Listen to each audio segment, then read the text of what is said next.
ریاست وزارت کارهای داخله در ولایت مختار کوهستان بدخشان خبر داد که فیروز سید ابراهیموف یکی از لیدرهای محله گولکین شهر خاروغ که برای اوباشی تحت جستجو قرار داشت روز 18 اپریل اختیاراً به ریاست وزارت کارهای داخله بدخشان حاضر گردیده است. ریاست وزارت کارهای داخله بدخشان گفت سید ابراهیموف در نتیجه کاربری متقابلا سودمند رهبریت مقامات کارهای داخلی ولایت با نزدیکان و پیوندان جستجو شونده در پی ملاقات سردار میلیسای ولایت گنرال شریف نظرزاده با ساکنان گولکین خود را به مقامات سپارده است.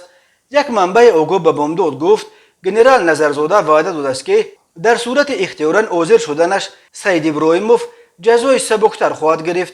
گفته می شود سید ابراهیموف فیروز فرهادویچ سال تولدش 1991 ساکن شهر خاروغ کوچه شیرینشاه شاه تیمور از صحنه 1 اکتبر سال 2021 برای صادر نمودن جنایت اوباشی از روی ماده 237 کودکس جنایتی جمهوری تاجیکستان در جستجوی رسمی قرار داشت. میلیسای بدخشان گفت اکنون تفتیش پرونده جنایتی نسبت به سید ابراهیموف فیروز از نو جانو کرده شده است. پرونده فیروز سید ابراهیموف مربوط به زنازنی گروهی است که 19 سپتامبر سال 2020 در ورزشگاه گولکین بعد یک بازی فوتبال بین جوانان گولکین و محله برخاروغ روی داده بود. وزارت کارهای داخله ماه ینور خبر داد که صادق احمدبیکوف رهبر جوانان محله برخاروغ که هم برای همان زنازنی 1.5 سال پیش در جستجو قرار داشت به دوشنبه آمده خود را در اینجا به مقامات میلیسا تسلیم کرده است.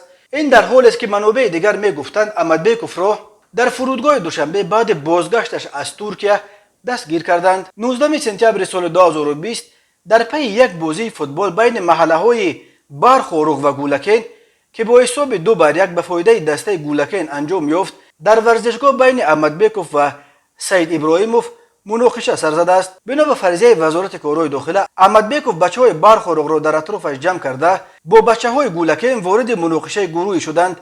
در جریان زنازنی بین مخلصان دو دسته به گفته وزارت کارهای داخله 14 نفر جراحت برداشتند.